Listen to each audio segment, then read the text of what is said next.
Plus stuff, hanging out on this fine and glorious Friday. For us here in the U.S., it is our, 4th of July weekend. So yeah, lots of big stuff going on there. But we're not going to talk about that because, frankly, I'm broadcasting on mostly UK time, so you guys don't care at all. Anywho, we're going to go ahead and kick off today's WYR Reforging. And as you can tell by the title of this episode, we're going to be talking more about the Deepkin and lore and that kind of stuff and having a few jokes along the way. But I wanted to kick it off with a bit of an intro and just say welcome here. Just let me know if you can see and hear me okay, and we'll get right into the show. So I wanted to start off talking about some hobby as usual. So we go down here to the downward cam. And, oops, sorry, I just zoomed in a lot there. Basically, all I have for progress at this point, let me get these things out of the way, is that I did finish building the Lumineth Realm Lord set that I got in the mail. Jack from Rerolling Ones was kind enough to help me a bit. He got me started on the wardens over here, and then the rest of it went together pretty quickly. One thing I'll say about these kits, they were fun to build. They're very, very cool. They slot in really well. They're like the technical achievement of making these in terms of like putting them on sprue and that kind of stuff was really, really cool. The only thing, again, and people have talked about it a lot, and so I won't go into it too much, is just they're so fiddly with the spears that like they just, I don't know. They just seem like they're going to break very quickly. Or at least when I'm playing, I want the front row of dudes to be facing backwards because it's literally hard to get a pile-in move. But you know what? I'm not too worried about it. I think they look fantastic. If they break, they break. These to me are game pieces. Boom. And that's all there is to it. Now, in addition to building this up, I did actually get a second set. So this is the sprue for the wardens, and then here's 5 more cavalry. Now, as far as army building goes, I've kind of talked about it a little bit, but the cavalry list, or not list, because there's not really a list yet, there's not even a full army, but leaning into the cavalry is actually kind of the direction I'm headed, because I love the models. They're less fiddly than the spears on the wardens, and I'm very excited to have cavalry and the archers and have these guys just kind of act as a bunker, you know, not being too aggressive, being more defensive with them, and then just kind of putting it all together. Now, for the longest time, this whole week, because I got these built like over the weekend, and I've just been staring at these models like this the entire week, and I couldn't figure out what paint scheme I wanted to go with. Let me turn my fan off here so there's not any background noise. Until pretty much yesterday, I settled on a scheme. Basically, what I'm going to do is a modified version of the Thousand Suns. So if you're familiar with 40k, the Thousand Suns, their colors are white, this kind of turquoisey blue, somewhere in between those two colors, and like a brass. And so I'm going to go with that. The main armor parts, probably Aetherium because he's a main character. I'm going to paint his armor the way it's shown in the book, and then the cape will be to match everybody else. But yeah, that's kind of what I'm thinking. And I'm excited about it because these guys are awesome. So I have most of the colors already. I'm going to prime them with the Wraithbone contrast, and then we'll just kind of build color up from there. So that's kind of the idea I was going for. For the cavalry, honestly, I like them because, one, they're smaller units, and they're less fiddly. Like, these spears are nowhere near as annoying as these ones when it comes to like transportation and setting up and moving and piling in and all that kind of stuff. So that's about all there is to it for that hobby progress. What else? I just been working really hard on videos for this coming week, for the Lumineth week. I think y'all are gonna like it. Like, it's probably the week I'm most excited about that I've been for a very long time. And that is my hobby progress. Just building. I primed some of the Sisters of Battle with a red primer because I decided to do the Bloody Rose. And that's about it, I think. Anything else that I worked on? Let me think. I've just been putting a lot of stuff up on eBay and clearing out my backlog, I think. I can't think of anything else in particular. But yeah, so it's been a productive week in terms of stuff for the channel. Not so much on my personal hobby in terms of like what I actually painted and stuff. Let's see, I'm gonna look at the comments. Okay, audio and stuff is good. Awesome. Hey everybody, I'm replying to all the hellos at once. Ooh, Doug, can I have your spare Altharian? He is actually already up on eBay and people are bidding on him, so you're gonna have to fight Craig for that, I believe. Let's see. Might makes right. Wargaming, Swedish elves. I don't think I understand that one, but okay, we're gonna move right along here, and we're gonna talk about news in which there is quite a bit. Oh, Chaos Incarnate question, unrelated to Warhammer. You see that Amazon Prime is making a Fallout TV series. I did, and I didn't have time this morning to like really look into it. But yeah, it's pretty cool sounding. I'm excited. Fallout's my favorite like intellectual property, like that universe. I really do enjoy it. But game wise, it's I don't know. I'm on the fence about the minis game, so I'm all over the place with it. Let's see. Yep, last checked. Okay, cool. We're gonna move on to talking about news and junk. So let me pull up. And we got a big one today. So in yesterday's live stream, I just did a news story covering kind of the new match play stuff for General's Handbook. So I'm not gonna talk about it too much, just because I'm not gonna rehash the preview they did yesterday. But today, they put up one that I was very excited for. Again, to recap for those who didn't watch it, I'm not so enthused about the aerial assault battle thing they have going on, but I'm open to seeing it, and I'm also open to seeing the new meeting engagements. I'm going to try them both. But the thing in the General's Handbook that really stood out to me are, one, the missions, because playing the game is core to this hobby for me, and then also the General's Handbook, building your own hero. And so what I'm going to do is I'm going to read through the article, we're going to talk about it, and then we're going to move on to the main segment of today's show. So General's Handbook 2020, building your heroes. And it goes, ever want to build your own hero? Got a favorite Black Library character you want to see at the tabletop? Yes. Perhaps you have a soul-bound RPG running and you want to put your party to the test in Warhammer Age of Sigmar. That is a fantastic thing to say, or to do, I mean, rather. In the latest General's Handbook, you can do all these thanks to the Anvil of Apotheosis. If you don't know what that is, in Stormcast, that's the forge where they basically turn these guys into demigods and heroes, so it's like the character creator thing. The Anvil of Apotheosis is super flexible, intuitive, and simple system that lets you create pretty much any hero you can imagine for any grand alliance you fancy. To help you prepare and start planning your own hero, we're running through just how it works. Step 1. Destiny points. The first choice you'll make is just how awesome your hero is. Are you making a scrappy up-and-comer or a terrifying general of fell renown? You'll decide by choosing whether to take 20 or 40 Destiny points to build your character. It seems like those are the only two levels, but I'm open to more in terms of like power rating. Think of these like experience in an RPG, used to construct your starting profile. After you've chosen your Destiny point limit, the fun begins. And then it goes down to step 2, ancestry. So you're basically saying, is this a small guy or is this a big guy? That's their broad terms. Ancestries. Just what is your hero? From where do they hail? How many legs do they have? At this stage, you'll get to choose by purchasing an ancestry for your champion. A hulking dragon ogre has an awesome profile, but he costs a hefty 10 destiny points, while a weedy grot costs only 3. There are massive 23 ancestries available. Here's the full list to help you plan. So we're going to run through these, and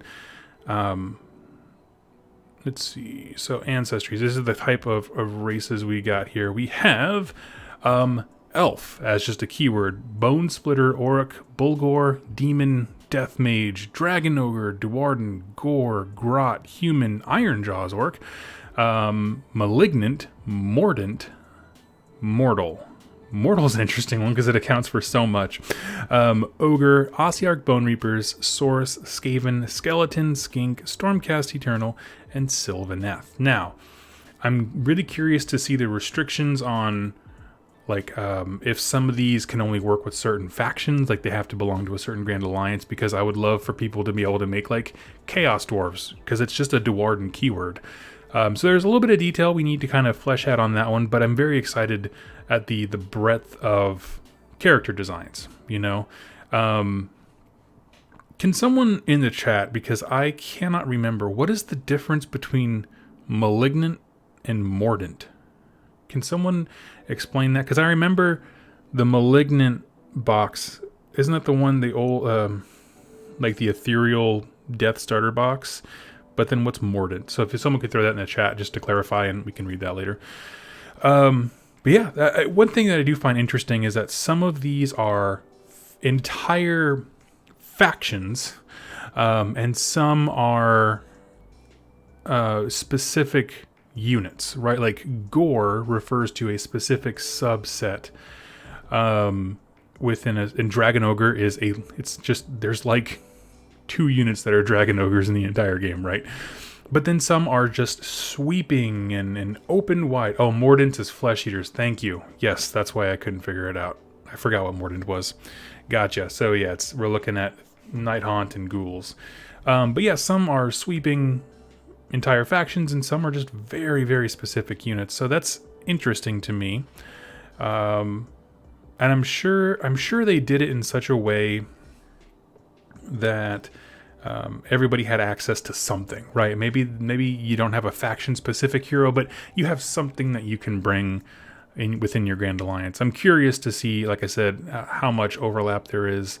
Right now, I'm curious to build an elf general because the Lumineth don't have a whole lot of unnamed heroes. They have exactly 2. One of them's the meditation guy, and the other one's an Instagram model in a windstorm. So yeah, we're gonna scoot down here. Step 3, the armory.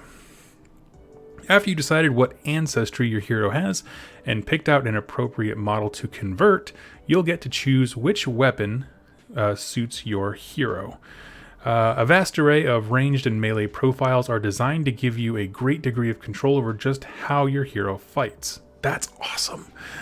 Maybe you'll make a juggernaut wielding 2-handed axe, or use the bow profile to represent bolts of arcane energy.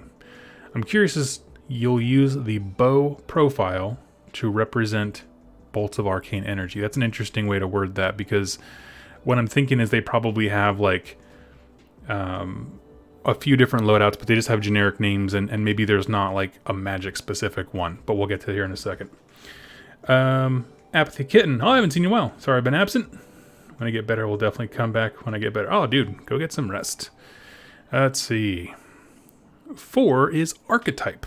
Okay. Your hero's archetype represents what kind of hero they are and how they'll actually play. Here, you have 3 choices.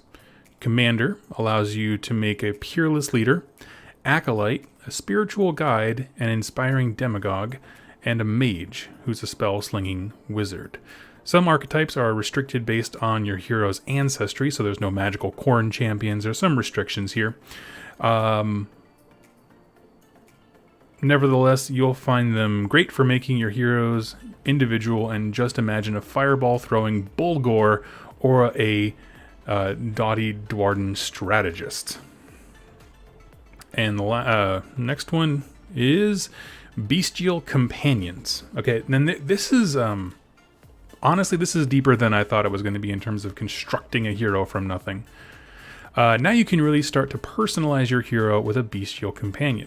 These come in 3 variants. A minor beast that fights alongside your hero, so that would be like the loon boss with a pet squig or something like that, like where it's next to him, he's got it on the reins, and it just kind of as a side thing, or the squig that goes with the Wurgog Prophet, a familiar, that kind of stuff.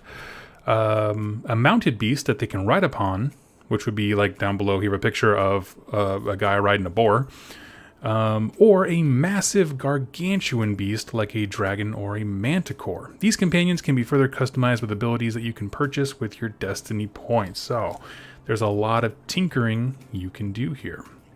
And it says step 6, finishing touches. This will be the last one. Last up, you can spend your remaining destiny points on a whole host of optional abilities.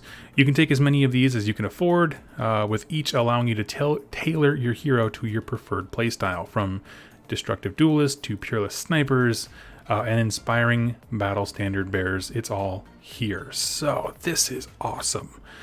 I am going to cover this last little bit here, and then we'll go to the chat. So start typing in if you have any questions or thoughts. Put question in all caps so I can see it. We're almost to the point where I'm going to start asking questions for you guys, or reading out your questions. So the last part is using your hero. The Anvil of Apotheosis is designed to be a flexible system that's easy to include in any model of play you prefer. I think they meant to say mode of play you prefer. In narrative campaigns, you could give your heroes D3 extra destiny points after each game, allowing them to grow and level up throughout your battles. That's cool. Meanwhile, in open play, you can substitute in a hero of your own invention when using the Open War Army generator. And for matched play, if you have your opponent's or events organizer's permission, you can include a custom hero in your army at a points cost of 10 times the destiny points you spent on them. Remember, your destiny point options are 20 or 40, so you're looking at a 200 point hero or a 400 point hero in theory, but it's what you spent on them. So even if you went, with the 40 bracket, but you didn't use like 3 or 4 points, that brings their cost down considerably. If you're running an event, why not have a go? To help build your own heroes, we provided a blank war scroll template, which is exactly what it sounds like. It is literally a blank war scroll template. Please note this is a suggested house rule rather than an official ruling, so if you don't want to use custom heroes in your game, that's fine too. Now, I'm going to scroll back up here.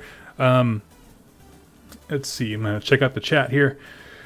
Do you see this as being something niche or something that will become a big part of the game? I'm going to be honest with you, Caleb. I hope it becomes a big part of the game. I don't know if it will, but I do think I like custom characters.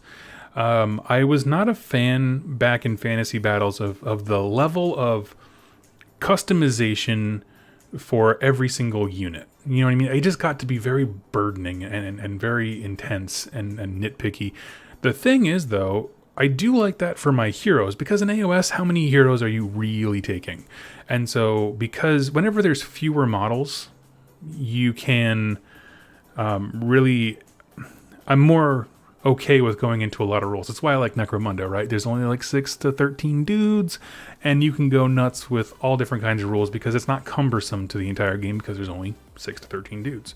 So if you just have one hero that you can customize and make fun and do all these very intricate things with, I'd love it. I'd love to see it incorporated more.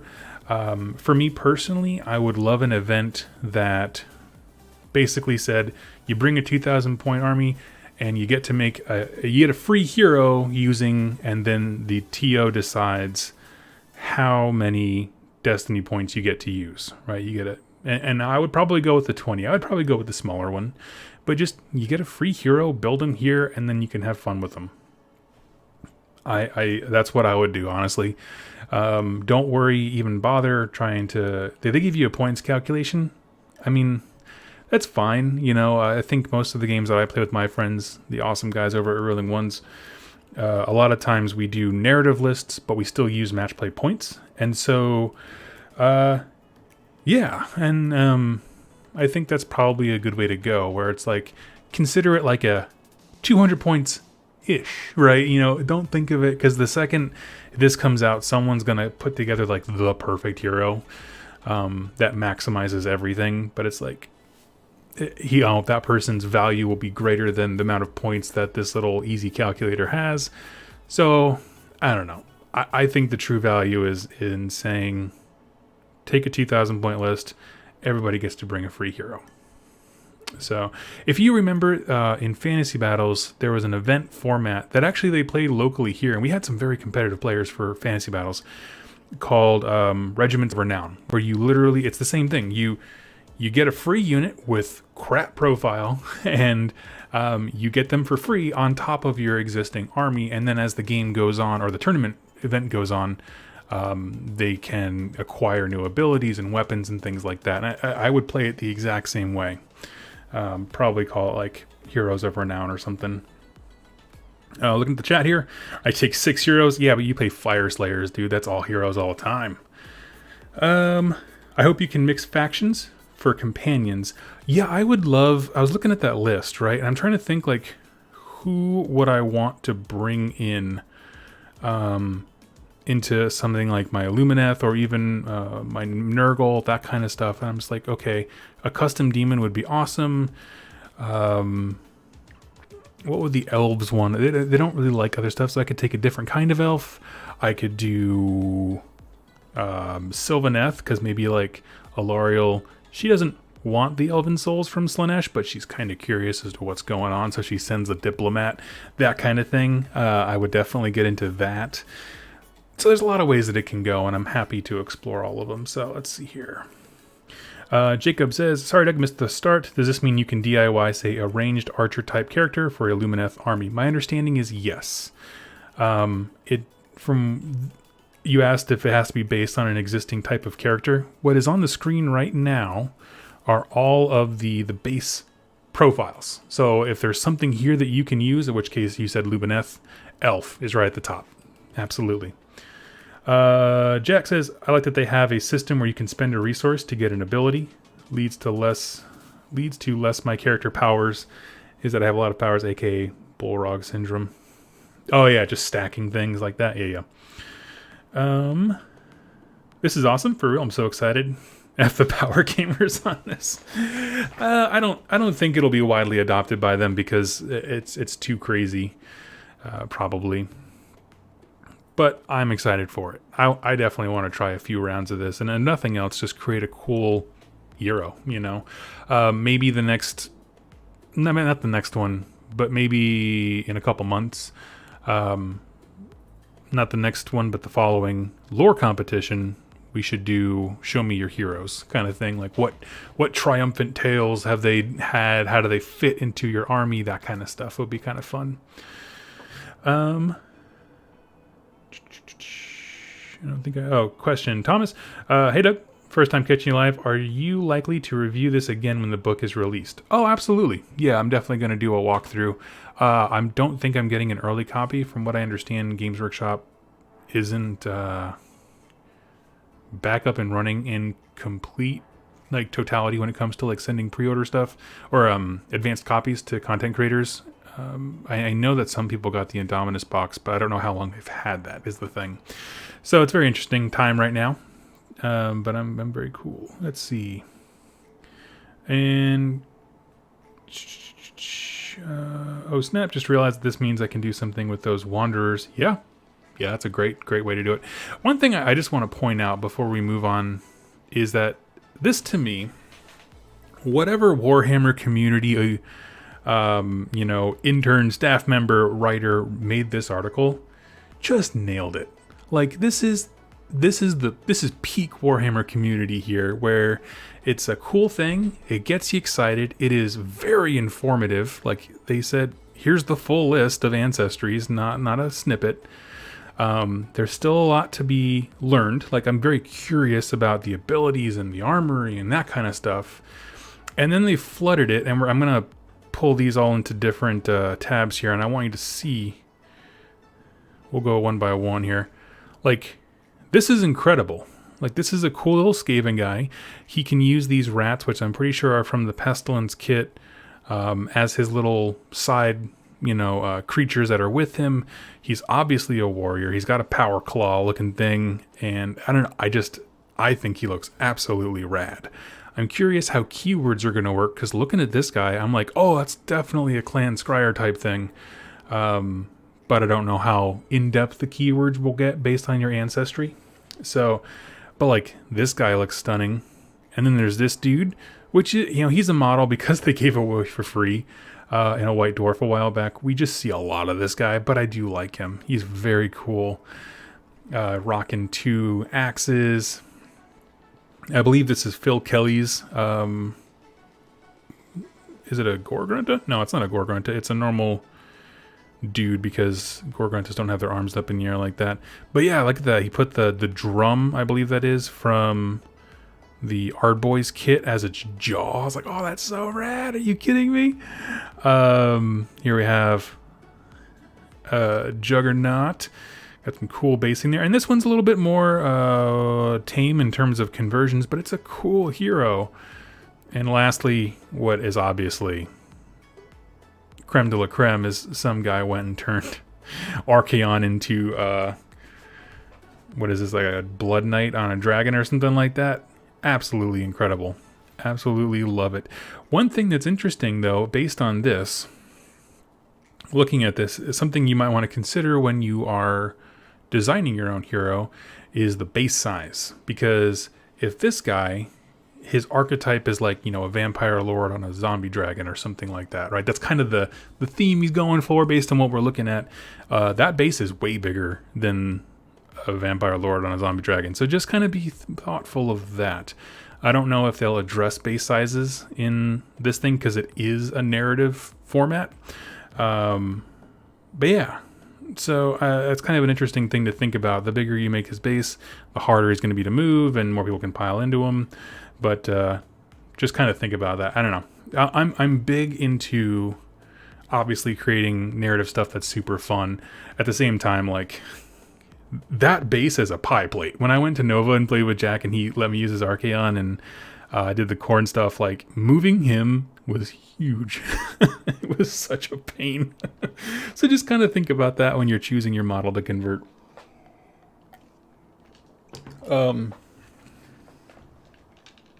Just decided I don't want to chew ice on mic. That might annoy some people. Let's see. One thing, oh, you know what I need to find? I just figured it out. I know what I'm going to build. I need to find on eBay the High Elf Mage from Island of Blood, where he's like moving on like that twirling magic thing. That's what I need to find for my Lumineth. Dang. Okay. Well, I'm going to write that down because I'm going to do that the second I hop off this. Mage from Isle of Blood. Boom. All right, so that is it. Anyway, and then they give you a resource. So I just wanted to finish that thought of like, this truly is to me the best Warhammer community or kind of article there is, where informative, still leaves more questions that you're excited to know the answers to, and then lots of art to kind of get your brain going. So anyway, does anyone have any closing thoughts on this article before we move on to the main topic for the day? Jacob says, love seeing Doug all excited. I like being excited. I kind of had a rough patch there, like many of us did when COVID first broke out. My work went absolutely insane because I am an essential employee. I work in healthcare, and it was just a long couple of weeks filled with self-loathing and depression.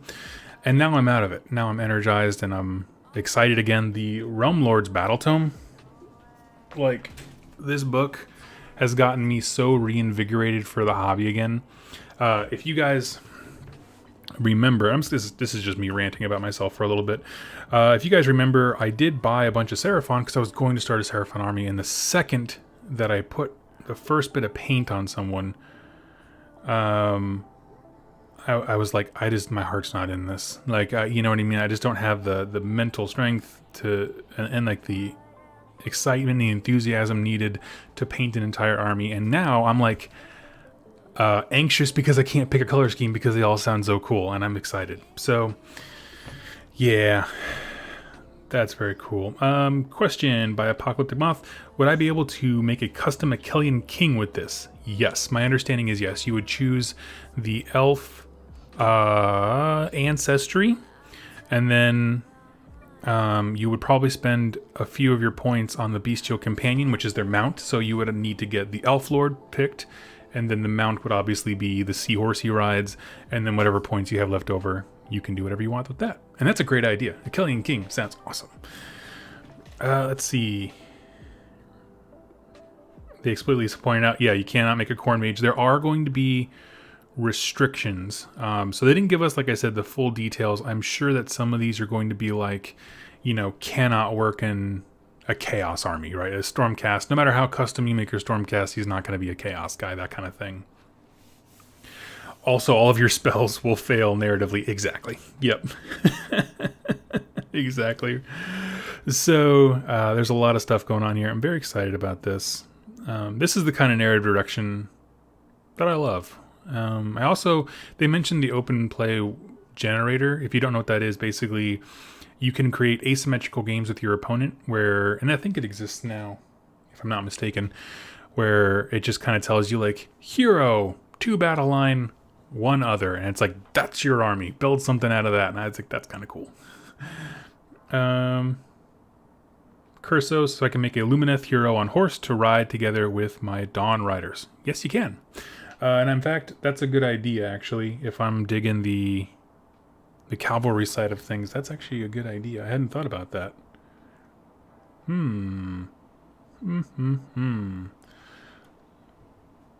Maybe I could use the Deepkin, and use some Fangmora eels or something like that to be a mount to ride with them. I don't know how I want to do that. Let me think on that one. Let's see. I think that's about it for the news. Question, not sure if you still have your Nurgle, but are you thinking of making your boatman of Nurgle with this? Oh, that's a good idea. I definitely should. I do have my Nurgle still. My rule for myself is I'm not going to... This is just with AOS, because 40k I don't play enough to really care and have rules. I don't get rid of an army until I have 2,000 points at least of something else fully painted ready to go. So the Maggotkin, I have no gumption to get rid of them yet. I've even thought about saying hey, 50,000 subscriber giveaway, I will give you a Maggotkin army, but that's a long ways off. So anyway, yeah, no, I still have them. I haven't thought about that, but I definitely can. What would I make for them? I don't know. Maybe I'll make a demon Nurgle aspect of the sea, like a super corrupted, nasty swamp guy version of the Mathalon or whatever he is, Eidolon. That'd be kind of cool. Sweet. Okay, so now we're going to move into today's topic. Now, I wish that I was smart enough to pull up some art for this, so I'm going to do that right now. Basically, today's topic, I asked my buddy Brent over in the Rerolling Ones chat, what do we want to talk about today? And he was like, something about the Lumineth. And I was like, okay, what are some thoughts that I had in Lumineth? I don't want to reread the book verbatim again, because that would just be super boring. But one thing I did at some point want to touch on was their relationship with the Deepkin. Now, if you are familiar, when I did that review, where did I put my book? Aha. These guys have exactly one ally in this entire thing. Usually, oops, sorry, bumped the mic. Usually, you'd always have at least Stormcast or something as an order army. They don't. They have exactly Lumineth+Deepkin. And the reason that that's strange, when that was revealed, the first time I saw it, it was like a German battle tome leak or something like that. Someone just took a picture of the page to get the points out, and I was much more interested in the allies. And I was like, okay, what's going to be in this book? Oops, sorry. That would justify Deepkin working with Lumineth. If you are new to the lore and the setting and you don't know the background for the army of the Lumineth+Deepkin, basically, they were the first experiment by Teclis of taking souls out of Slaanesh and forming them into a resplendent empire that was going to bring back the glory of the high elves of the old world. And so that was their, I guess, stated goal. I'm going to go back here and make sure the music's still going. It is. Okay. And so, it was just kind of a weird thing. Okay, so the Lumineth+Deepkin were full of promise, if you will, and enthusiasm, but then something was wrong with them. They were broken in some way from what happened inside Slaanesh, and so Teclis was going to kill them. He was going to erase them, be like, this is a failed experiment. They don't want to learn about the old ways of high elves. They seem very disgruntled. Their souls are broken. There's a darkness in them. He was going to wipe the slate clean, and they ran away before he could kill them. Of course, he's a god. He could have found him, could have killed him later, but his brother Tyrion was like, chill, bro. Like, let the realms deal with it. And which is a very high elfy, like, it's somebody else's problem opinion. That's really crummy. But they escaped, and so they are a people who know their god exists. They know their personal creator, Teclis. But he wants nothing to do with them, and they are actively afraid that he might one day just be like, actually, let's just get rid of you. You know what I mean? So they have plenty of reason to not work or have anything to do with the Lumineth. On the flip side, the Lumineth were his, as far as we know, second attempt to create the empires of old, and he succeeded in that one because they are without flaw or blemish in terms of chaos corruption. They're still narcissistic, haughty elves that are full of themselves, and so they have their own story, which we're going to cover this coming week in the lore videos. And I couldn't rationalize why these two would work together. You would think Teclis would be, because he's specifically in the army, right? If the Lumineth came out and Teclis wasn't actually a model, it was just like, and here's another thing he made, and then he left, I'd be like, oh, okay, I get it, you know, but because he's like there in person, I don't see why they would work together. And so that was one of my opening questions last week when I got my box, and I had said when we were doing the Battle Tome review, talking about the rules and that kind of stuff, I don't know why these two factions would work together, but I was excited to read the lore and figure out why.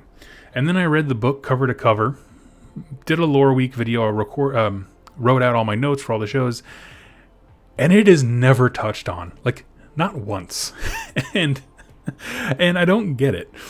They definitely mention the Deepkin. You know, they talk about Teclis's first attempt at creating these things, but the two, as far as factions and why they would interact, are never brought together. There's nothing about Teclis that made it seem like, he changed his mind. Maybe he was too harsh and wanted to invite them back into the fold. Like, even just that one line would give me something to work with, but they don't.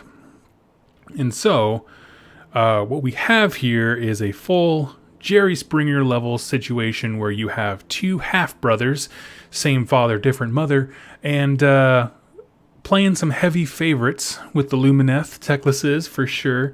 And then there's just this awkward thing off to the side of, like, the Deepkin being like, I like you, but I don't like our dad. I don't know why they became a country pumpkin. But anyway, that's kind of my thought, where it's just like these awkward half-brothers. And I thought maybe we could just spend some time talking about ways that we could bring these two together in a little bit more of a concrete way. Now, I have a theory, and that theory is that's what I'm going to go with, okay? Question from Spezia: do they talk about why no Stormcast allies? Yes, actually they do, because Teclis doesn't like Sigmar. They are part of Order in the sense that we want Chaos gone, but he is not interested in being a team player, because Sigmar took his Enlightenment engines and turned them into, basically he reversed them so that you don't know anything, to hide the Storm Vaults. Teclis saw that as an incredible insult. Yeah, so that's kind of the idea. So, as far as reasons for why there's no Stormcast, I feel like that's pretty well articulated. As far as reasons that they work together, here's my thought.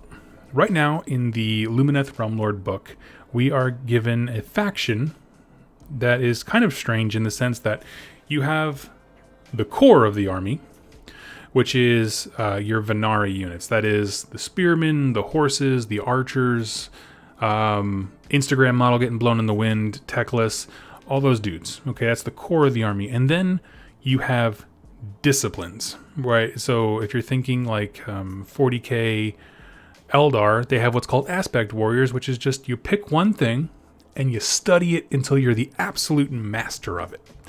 Okay, and that's what they call their aspect warriors. Essentially, that's what the Alarith are. All the stuff that you see with bull iconography, the Stone Mage, the Stone Guard, like the 5-man unit with the ridiculously tall hats, and the big mountain cows, that's all Alarith. They're a subsection of Lumineth that have said, we're going to study mountains, and we're going to channel that power into us, and basically calling upon those like elementals to give them strength.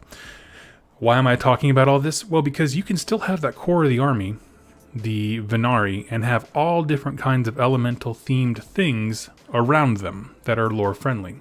So if there is ever a subsection, an aspect, an elemental that focuses on anything to do with water, these guys would make perfect sense for allies. And why they didn't start there instead of the mountain, I'm not quite sure. It seems like they would fit perfectly. And so one of the things that I have considered doing is keeping my Venari, the plain vanilla stuff that doesn't change depending on discipline, have that be standard Lumineth, but whenever the Alarith stuff comes out, the stone, rock mountain themed guys with all the bull iconography, what if, I'm just spitballing here and I need you guys to give me some ideas, what if we changed anything that's bull related into something that's more sea themed or like water themed? So the idea is the Lumineth are out there trying to connect with the spirit of the realms, and obviously one of the big geological features is rivers and oceans and things like that. And so the Deepkin were like, they're trying to connect with us. Like that could be the dot that connects those two. And so I think that's a really interesting idea, that to me would make the narrative connection of we're trying to worship these aspects of the sea. Oh, look, there's these elves that have become truly one with it. How can we be like them? But also we have to kind of keep this on the down low because we don't want Dad to know that we're hanging out with the awkward stepbrother or half brother, whatever they are. Let's see. Is there a way someone can just run mountain cows? No, not just mountain cows, but you can run just stone and mountain cow themed things. If you take the great nation of Emetrica, which is how I'm pronouncing it, they make the 5-man unit of hammer guys, or the stone themed dudes, battle line. So you take 3 minimum size units of those, and then you can fill the rest of the list with battle cows. And that's also the great nation that allows you to take the named battle cow. Let's see. Oh, Nikki, thank you so much. That's very kind of you. So that's kind of an idea that I had. What do you guys think? How would we model the Alarith stuff, all the cow-themed things? What could we do to make them more watery? Because when Lumineth was announced and they first saw that Deepkin were allies, I immediately was messaging Jack and we were like, oh, I want to have like 400 points of Deepkin. Like, yeah, because the models are already out. We're going to be waiting a while on the Lumineth. What can we take from Deepkin that would be really, really cool that we could kit bash together? And so I've considered going out and getting a star collecting box for the Deepkin just to have ally units, and then using the bits from that to kind of convert whenever the stone themed stuff does come out. I can actually convert things and make them look like they belong. Someone said sea cows. Absolutely, I'm all about sea cows. Bulk them out into hammerhead sharks. Interesting. Glue a koi fish on the head. I was thinking for the bull, they don't need to look like sea creatures as we know them, right, currently. And so I was thinking, what if I got like a Carnifex Tyrannid head, replaced the bull thing, because then it has like the chitness, almost like kind of crab look to it. And I can do that. And then make the mountain on his back look like an underwater geyser. If you've ever seen those oceanic volcanoes underwater, I can make it look like that and put some fish around it from the Eidolon kit, things like that. Head swaps would be great. In fact, the Games Workshop manager of my local store up in Linwood, Matt, he's an awesome guy, was talking the way... So these wardens here, these are the base infantry. The way that their heads and the way that their chin meets the neck is perfect for Lumineth+Deepkin heads. They're the exact same because the neck kind of comes up to a fine point and then the head kind of locks into it like it's a a peg almost, instead of being like the ball joint that some have where you can turn the head. They're very like locked into one direction. And so he said that would be a total 1-for-1 match. So you definitely could. You could definitely have Namarti heads on Wardens. Again, I think I want to keep the core, the Venari, the basic, kind of vanilla troops, free of any kind of conversion, because I want them to be able to work with any of the aspects that we go with, without, seeing it as being a little bit strange. Instead, like, no, I want to have the discipline guys, who are focused on a specific aspect of the universe, go that direction. So that's kind of what I was thinking. Does anyone have any other ideas? Because it's easy to come up with ideas. Like, I see a lot of stuff like manatees, absolutely, koi fish, hammerhead sharks, but I need to find the bits for them. I'm not a green stuff sculptor. And that's what I was looking at. I was looking like for monsters, right? And so when you look at the Tyranid range in 40k, what do you see? A lot of monstrous heads, a lot of Cthulhu looking bits. You got tentacles and that kind of stuff. Obviously, if I am buying Deepkin as allies, I will get fishy bits, like all the stuff that's on the bases of those dudes with little, fish flying around the ether sea and that kind of stuff. But why fish theme? What about stuff like sailors, pirate styled? That could be true, but the thing behind the Lumineth is they're not just sailing the waters, they're trying to become one with them. Like, it's a spiritual, you're contacting the spirit of the ocean type thing. It's much more spiritual, ethereal kind of stuff, instead of like just being nautical themed. And so that's kind of what I'm going for. I want something a little bit more deep than just like we're sailors. So Eel Rider guys have 2 different helm types. Oh, that's cool. That's right. I could get some of those bits. I bet that would be really cool for the tell you what. We're gonna do this together. Games Workshop. Yum. Okay, here we go. Order Deepkin. I want to take a look at those helms. Also, I don't know about you guys, but I need Alopex in my life. Let's take a look at some of these bits we got here. First of all, I will have a shark. His name will be Bruce. And I'm going to love him. That's all. I do like their helmets. I think they work really well. Just looking at the armor, I'm looking here at the Light of Eltharion.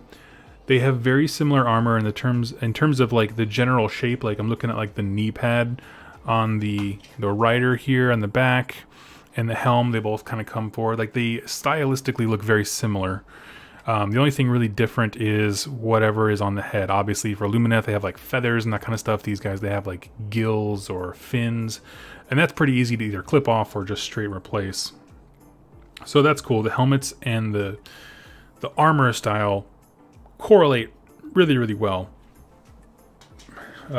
Bruce. Alapexes come with 2 heads. Yep. Oh, the shark has 2 heads. Does he? Maybe I'm wrong. Maybe I misunderstood. Anyway, Alapex is going to happen. But let's talk about these guys. First of all, these helmets are amazing. Like, are you kidding me? Let me zoom in on one. You got a picture? That's 360. That's 360. Here's a good close-up. That helmet looks awesome. That's a strong contender. What's the other helmet on these guys? These guys look a little bit more...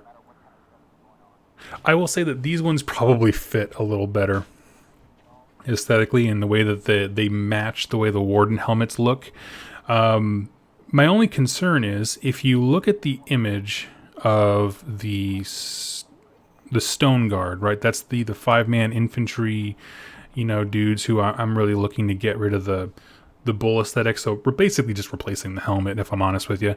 The only problem is their collars on the back come up quite high.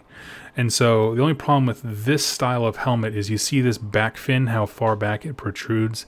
I would have to have the kit to see how high the collar is if this gets in the way. It's the only problem I have with these heads, but honestly, I think they're really cool. Whereas these ones, if you look, it does have something that goes backwards, but look how high that is. That goes up there. So it's very, very interesting. Of course, we can always just clip off all these things. I could just easily clip that off and have the helmet work the way it does. And that should probably work, if I'm honest with you. I like it. Okay, so we got that. We got shields for days. What else would we get? I'd probably at some point want an Eidolon, just because look at all the crap on his base. Those are all individual bits. That is a Little Mermaid's worth of bits right there. Let's see. Who's that one collar dude from Blood Angels? Speaking of high collars. Oh, I don't know the characters. I don't know the lore of Blood Angels very well, but I know what model you're talking about. The shark does have 2 heads. Oh, cool. So I might assume you are sticking with Lumineth like your Nurgle, or is this an army we'll see on eBay in a month? Cold Shoulder. I don't know. I like to keep you guys guessing. But the idea is, I'm excited about an idea. And on that note, just because I get rid of the army in a month doesn't mean I wasn't excited about it when I did it. It does not negate any hobby joy. Mephiston, thank you. Just use Incubi bald heads. Yes, actually, we're going to go to the Dark Eldar section next. I think, because this is all the elfy nautical stuff that, like, I can get from the Deepkin, but let's go talk. Let's go have a little chat. We want Xenos armies. Let's take a look at Dark Elf stuff first. I do actually already have some Dark Elf bits. Look at the eel heads too. Might take some work, but kitbash them as a helmet. Yeah, I did see that. As far as these guys go, they have a lot of big head dresses. The homunculi heads, I think, might look amazing as well. They don't really have a good close-up here. But yeah, I think there's some cool stuff here. What's nice about these is most of them, like what you see going above the head on these, is not actually part of the helmet. It's part of like a backpack. So it's like a rack on his back, where you can carry body parts and junk. So we got that. I could turn the Talos into something mean. We'll deck him out in nautical stuff, and he can be my second shark.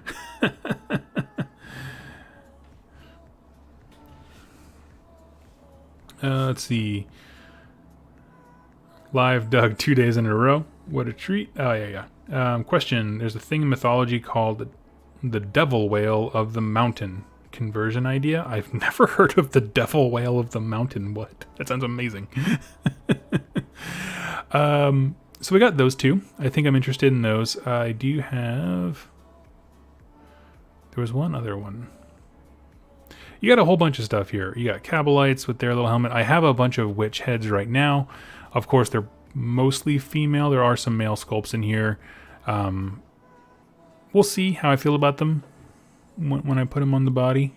But these are the kinds of heads that would require a bit of green stuffing and or finagling, because they do have sort of the ball joint where the head clicks in, and so you can turn the head, but that doesn't quite work with at least the stuff that we've seen so far, like the wardens and things like that. So not necessarily a no-go, but it is there. We're going to go to Tyranids next, and if you guys see a unit or a bit that pops out to you, holla. Okay. I think a Sea Dragon would work well. That'd be kind of cool.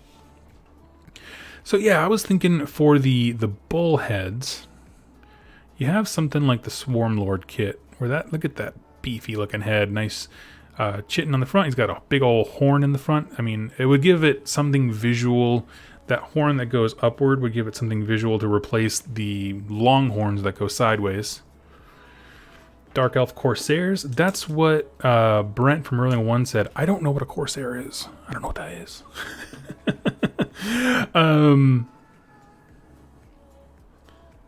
Lothern Seaguard. Yeah, that was the... Honestly, that's kind of the thing. You could use the Raptorix for some Chickens of the Sea conversion. What was the thing? I was looking at the Carnifex head. Yeah, there he is. The Carnifex Brood. Yeah, that's the head I was thinking of originally. Or maybe this one in the back where it does have that little fin coming up in the front. Let's take a look here. I could do the old one eye where he has part of his skull missing. That would be kind of cool. But yeah, I mean, stuff like this would go a long way to adding a lot of flavor because then you have talons and chitinous claws and that kind of stuff. I would really like to see that done. So basically, yeah, the idea is how, in terms of if you caught on a little later, how did we get here? Trying to find a way to justify Deepkin as an ally because they're not mentioned anywhere in the book as far as like in a positive light anyway. And so I just want to find a way to make these guys seem ocean themed. My Lumineth specifically. Dark Elf pirate dudes. I know the idea of them, but I don't know like their models or anything like that. I can guarantee you can find Carnifex heads for cheap since one kit comes with like 5 heads. I should reach out to my local Games Workshop guy. He usually has bits lying around. I'll just go rifling. But yeah, and so that is kind of the idea I'm thinking of. Does anyone have any other ideas as far as conversion stuff goes that I might be able to look at? I don't know all of the weapon options on a Carnifex. That one's got a gun. Yeah, everything in this picture is just awesome. I would love to see it on a mountain cow. But yeah, so that was my thought. I was trying to think of a way to combine Deepkin and the Lumineth. And honestly, they're not that distinct. Like, you know, visually there's a lot of crossover, obviously. Oh, here's a Toxicrene. What is a Toxicrene? He's got a little Cthulhu head going on. This guy looks a little oceanic. Okay. Oops, right. For the big spirit, replace the bull from the War of the Watcher in the water or the Beast of Gorgrath Cthulhu Hippo look. Oh, from the War of the Rings range. You know, I definitely forget that Lord of the Rings is a game that exists. Let's take a look here. Legions. Evil. Where is it at? Got a dragon. Oh, here we go. Watcher in the water. I think that's what you're talking about.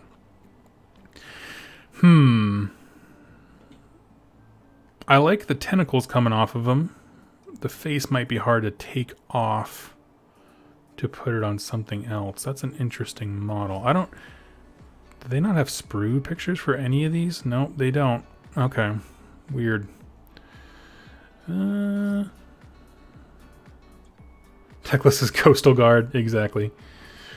Yeah, they are different scales. You know, with monsters, I feel like sometimes the scale, there's a bit more leeway than like a person's head on a person's body. And obviously, like, you know, the gargantuan nature of the mountain cows would allow for some wiggle room, but interesting. Okay, I'm going to scroll up here.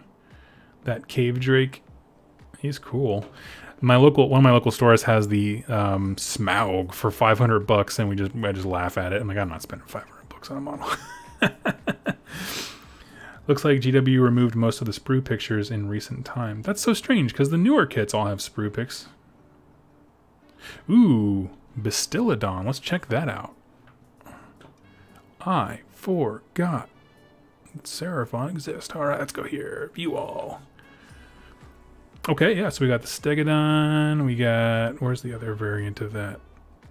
No, I'm looking for the Armadillo. Bastillodon. Ooh, and everyone has a Troglodon head because who uses Troglodons?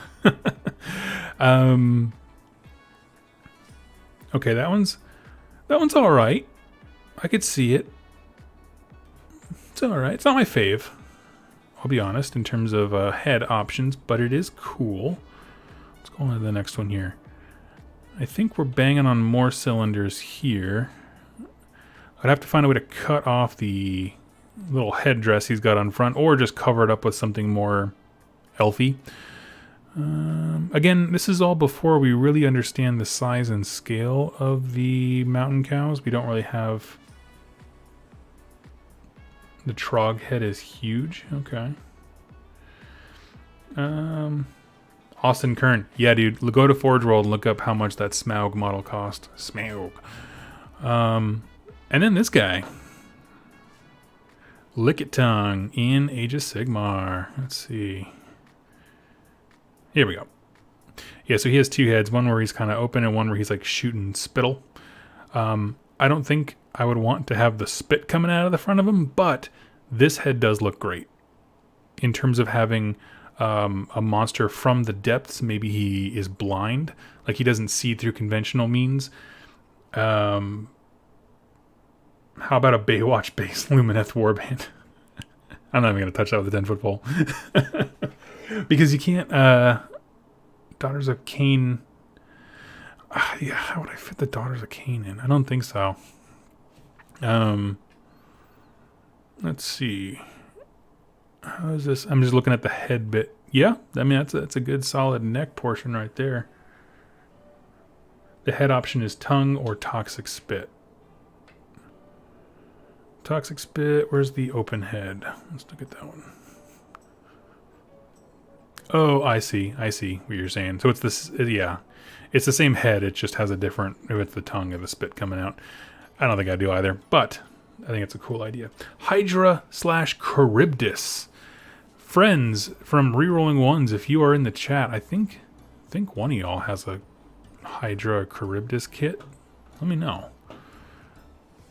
Thank you guys for pointing these things out to me, because I can't remember all these kits. There's way too many going on, which I think people find pretty reasonable.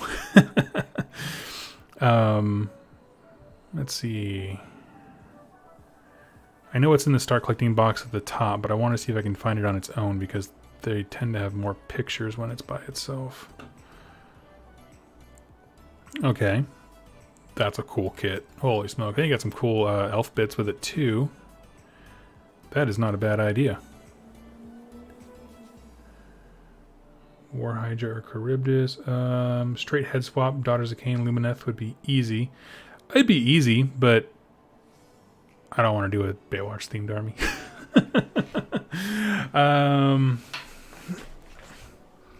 Do you want Slaanesh? Because that's how you get Slaanesh. Exactly. Let's see. Take a different angle here. Okay, I can see this working. I'm not sure.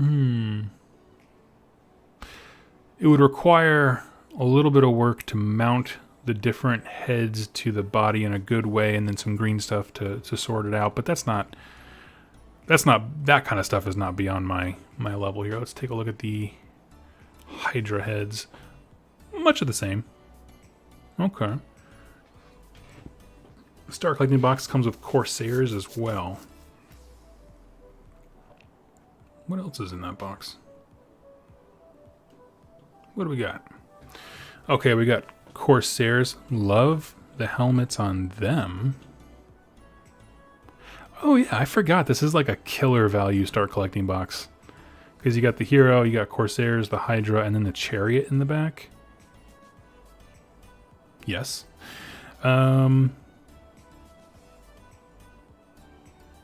just had a bit of inspiration. I'm going to put this out there. The next are separate parts. That's cool. What if, and I'm not in a huge rush to do this because the rest of the Lumineth stuff, we don't know when it's coming out.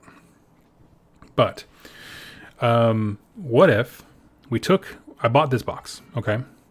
For the Stone Guard, we tried to see if the Corsair heads and maybe some of the weapons would work in replacement. I think that would be really cool. For the Charybdis, we would scour it for parts to make the Mountain Cow a sea monster, okay?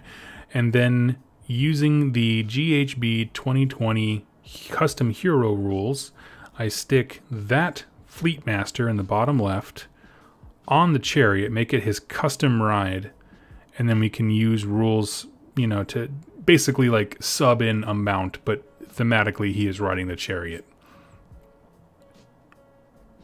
Does that sound cool? Give me a yay or a nay.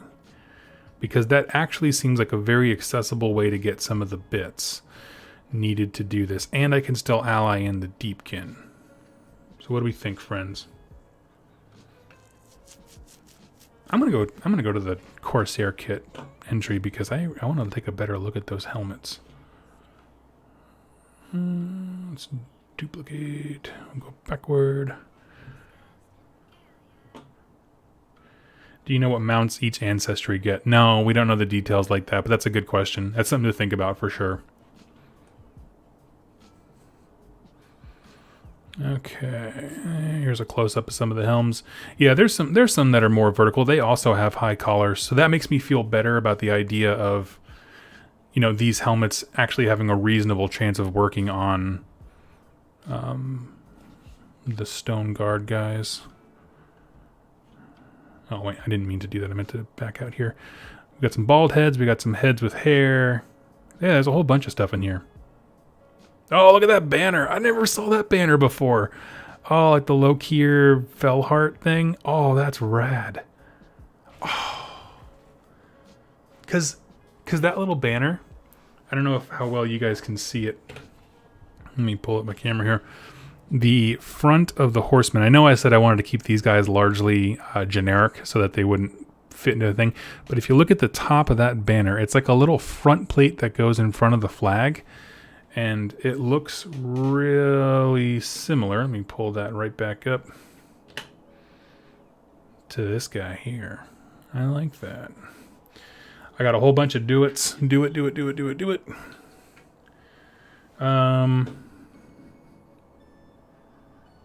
Chariot being pulled by the eels. Oh, man, that would be rad. Let's see. Oh.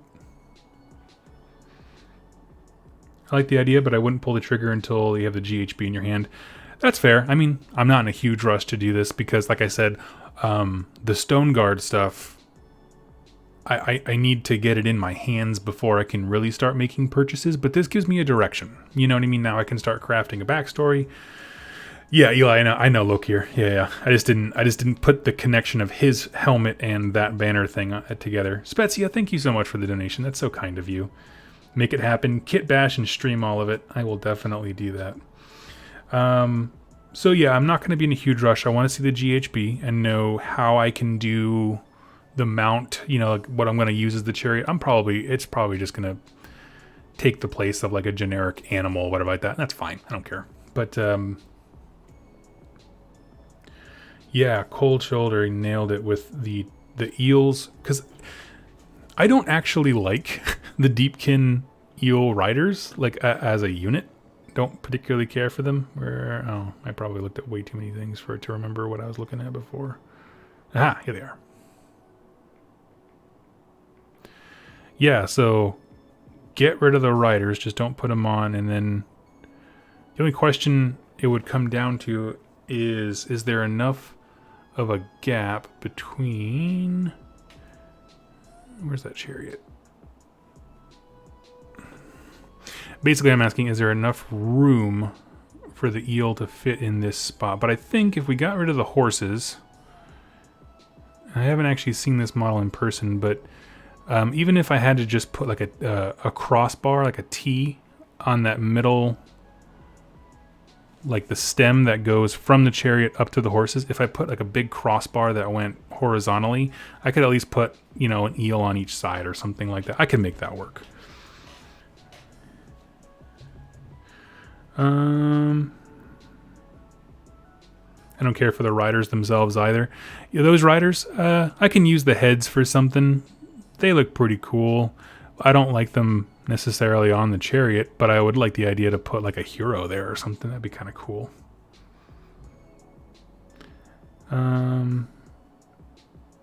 Bodies are pretty thin, as are the old horse models. Yeah. The bodies are pretty thin. I'm not sure what you mean by that. That Yule bodies are pretty thin. You want to rewrite that one, TG Disciple? Let's see. So I'm going to write these down here real quick because none of these ideas came to me before the chat. So thank you all. I'm glad I did this. So we have the Charybdis, which I am not going to spell correctly, but my gibberish will be known only by me. With Mountain Cow, we have the Chariot plus Eels. Hero, okay. And with the hero guy, I'll probably... Oh, they don't have a picture of just the leader guy there? That seems weird. Almost like I'm trying to find the hero that comes with the guard, because I will forget. Black Arc Fleet Master. For him, I'll probably do a little bit of pruning because I want him to look a little different. Like I would probably want a helmet on him that matches the rest of it to kind of tie him together, like either a Lumineth or a Deepkin helmet.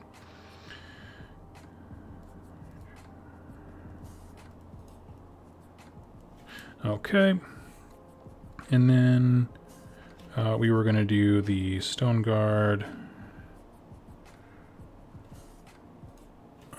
What are they called? Black Arc Corsairs. Sweet. Yeah, so that would give me a use for every single one of those things. It's enough reason to buy a Deepkin starter box and the Anvil Guard starter box to get all the bits together, and it would give me some fishy bits. I think, let's check it out. Where's the Deepkin box? We're gonna go to the Deepkin. Actually, I think I actually wanted to be in there because I want to see the sprues. What do we get for fishy bits? We get a few little tentacles and junk. We get a few monster heads. Not as much here with the basing bits. Yeah, the Eidolon of Methlen really comes with a ton of fishies, so to speak. Okay, so these guys don't really have any of that. Not a deal breaker, though. The width of the horse body is about the same... Oh, I see, as the eel width. Yeah, I was more thinking about the length of, like, how long the tail goes back on the eels, if it would be poking the chariot kind of thing. But I see what you're saying, the width. Yeah, there you are, about the same. Because those older ones, they are spindly horses. Let's see. I'm looking to see if there's any basing bits and that kind of stuff I really want to use here. Yeah, I could have the soul render.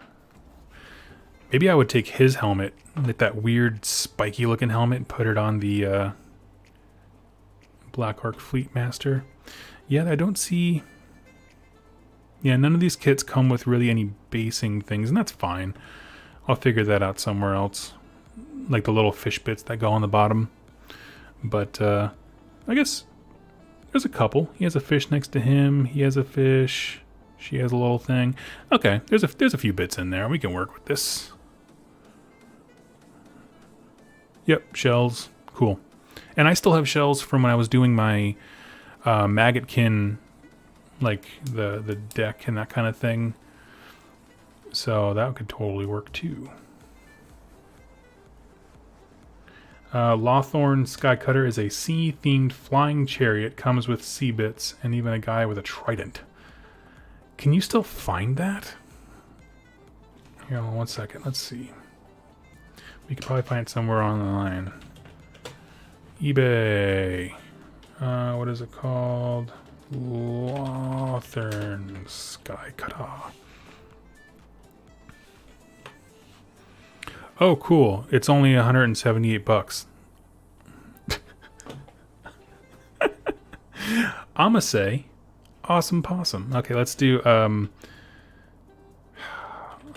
of Blood Wizard.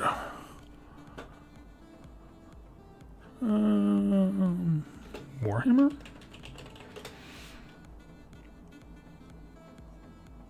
Did that not exist anymore? Is nobody selling it? Let's see.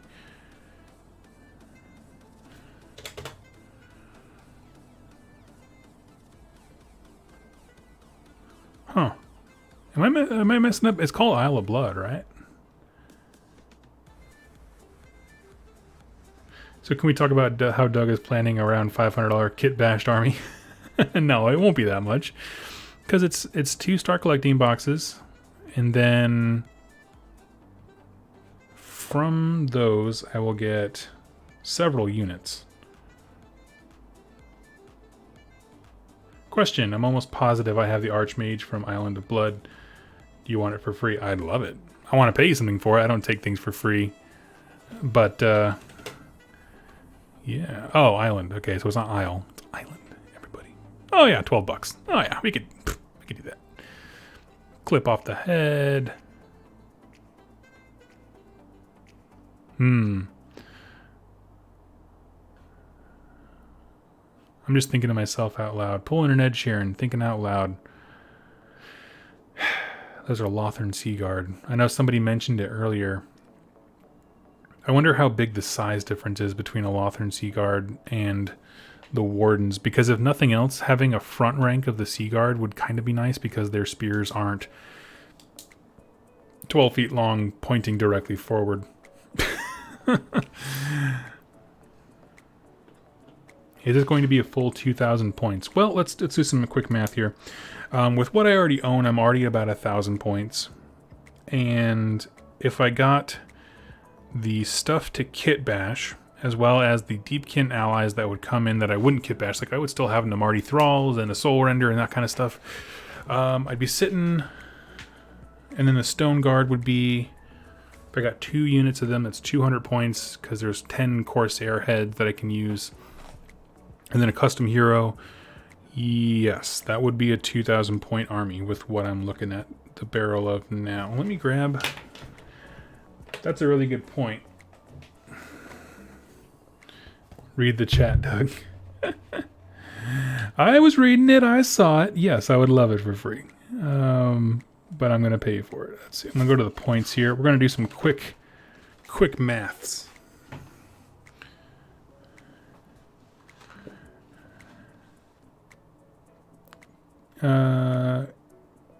Caleb, it kind of helps me if you write question in all caps and then just write whatever you want. And anything to help it really stand out. Okay, so let's do this. We're all just hanging out together. I hope you all are just hobbying because nothing here to look at. It's just my ugly face. We're going to do... We got Wardens times 2. And they allow the cavalry here to be battle line so that we have all of our battle line taken care of. Plus, where's the Dawn Riders?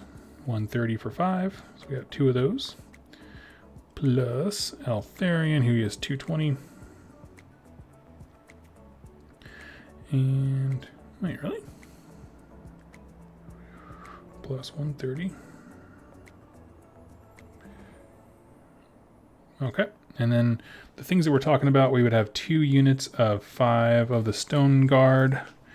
We would have at least 1 of the Battle Cow.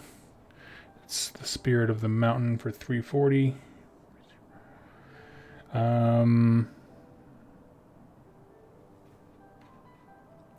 want to do some kind of conversion on the Stone Mage, and he is 130. And I don't know how much the Namarti Thralls are, but they could also be allied in. Yeah, so that's about 1,500 points right there. And that's before battalions, because like I said before, I do want to do the knight-themed battalion, the guys riding the horseback. So that could be that. That could be tons of fun. So that would obviously be another unit of horsemen minimum, and then the cost of the battalion 120. That gets me really close to the 2,000 point mark for not much. So yeah, big kit bash projects are typically on the pricier side since you are basically collecting 2 armies to collect 1. Yeah, I understand. But the thing is I really want to use Deepkin as allies. There's a lot of crossover in the bits. Like I would buy a Deepkin unit to fill up 400 points of allies, and then the extra bits from those would go into making the kits more watery themed. And so it's something I can save up for. It's something I can plan to keep the cost down. Plus bit sites are pretty plentiful, so I don't have to buy like an entire thing. So yeah, that's kind of what I'm thinking. So thank you all so much for helping me and kind of thinking of a fun way to bring these two factions together, because lore-wise, they don't do a whole lot to do it in the lore. I mean, they do nothing. They do nothing in the story. Let's look at these Reavers. I forgot about these guys. Oh man, look at those dorky looking horses. I thought they were so cool. Actually, that might be a really cheap way to fill up the ranks. Oh, $50 for those? Never mind, that's not cheap at all. I need to find some dirt cheap Island of Blood stuff, apparently. Oh, Matthias, thank you so much. Best regards, Matthias. Thank you for your donation. I really appreciate it, buddy. That means the world to me. I look forward to seeing this army come together. Yeah, so understand, it's going to be a while. Like, this is the plan. I'm going to keep working at the details of it and start collecting bits slowly, but until the rest of the Lumineth stuff comes out, all the stone-themed dudes, nothing is going to happen. So what I'm going to do, because I wrote all this down, is we're going to revisit this at the end of my GHB review to see, what's possible with the hero creator, because I definitely want him to be a part of it. That sounds like a really neat idea, to bring the elves together, to have a hero that kind of puts the bits together, kind of unites them, acts as a transition. So, yeah. I'm not even mentioning my man Volturnus. So yeah, anyway, thank you all so much for hanging out with me. That was today's segment, is finding a way for awkward step-brothers or half-brothers to unite. You have until tomorrow. Ooh. What happens tomorrow? Oh, I guess the GHB goes on pre-order. But yeah, let's see. Maybe I need to just do that. Maybe I just need to get an Island of Blood set. There's enough in there that makes me like, I could convert some of these things. Let me think about that one. Might revisit that in a sec. What could I do with the Prince on Griffin?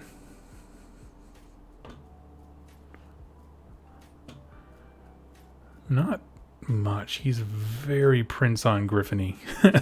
There's definitely not a lot of water theme happening here. But then again, he doesn't need to be. He just needs to be a hero on a mount, and I could make him very Lumineth-y, and I can have him be a second hero. That could be cool, too. That's awesome. Okay. Well, friends, thank you all so much for joining me. I've got a bunch of Sea Guard. I was going to run one of the High Elves armies on AOS. It got squashed. All right. So I think we're all set. Thank you all so much for hanging out with me today. It was a lot of fun, and I look forward to seeing you next Friday for our next WYR Reforging. I'm sure that I will be live streaming and recording things throughout the week as I get pumped for this project. And yeah, I look forward to seeing you all very, very soon. Have yourselves a wonderful day, and stay safe, and happy wargaming.